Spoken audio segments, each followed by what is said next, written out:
बौद्धरे रावण बध सह शेष है 150 वर्षर परंपरा। श्रद्धा और उत्साहर सह पालित है विश्व प्रसिद्ध रामलीला।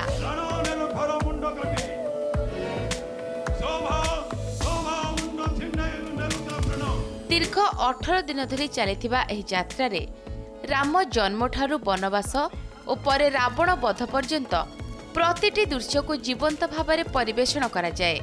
बौद्धर मातृता मंडप एही ऐतिहासिक नाटकर मुकसाखी साजी थाए। एही यात्रार सबुठारु बड़ विशेषत्व हेउछि समर शोभायात्रा। जिलार विभिन्न पंचायतरू आसिथिबा 9टी सुसज्जित रावण रथ और बौद्धर मुख्य रावण रथ को नहीं बाहर विराट शोभायात्रा। रथगुड़िक सहर परिक्रमा समय पूरा अंचल होई उठे उत्सव मुखर। चलित वर्ष शोभायात्रा रे बिनिकार घंटवाद्य, संबलपुर दुलदुली, गंजामर बाघ नाट ठारू आरंभ करी खोर्धार पाइक आखड़ा पर्यंत सबुकिछि दर्शकों को विमोहित करथिला। जो पर्व ये आवाहमान काल रही आसुची भंजवंशीय राजा मानकर समय जदि विष्णु उपासनार कथा आम कहवा ताले 8म शताब्दीर गंधराणी मंदिर ठारू आरंभ करी अद्यावधि श्री रामचंद्र पीठ पर्यंत ये लीला राजांकर पृष्ठपोषकतार चली आसुला। आज चली आसुची बहुत उत्साह सहित समग्र जिले में पालन करा जाउछि। बहुत बड़ यात्रा प्रसिद्ध गणपर्व श्रीरामल यात्रा 18 दिन व्यापी चली था। यार अंतिम दिन रावण वध अनुष्ठित होता है।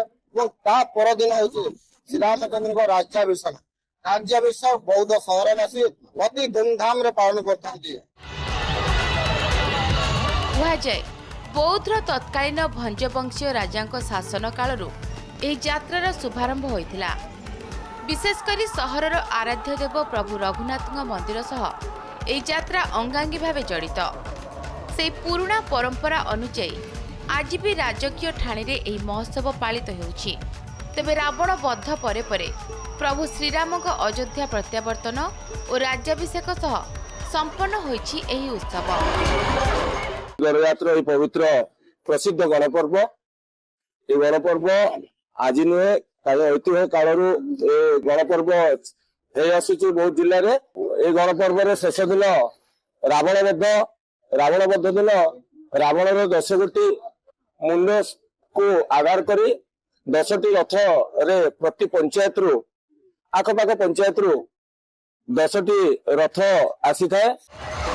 रामलीला केवल एक पर्व नुहे, यह होछि बौद्धर ऐतिह्य, आस्था और गर्वर प्रतीक। 150 वर्ष परे भी यही परंपरा आज भी जीवंत। बौद्धर अलेखिका पृष्टिक रिपोर्ट, कनेक्ट न्यूज।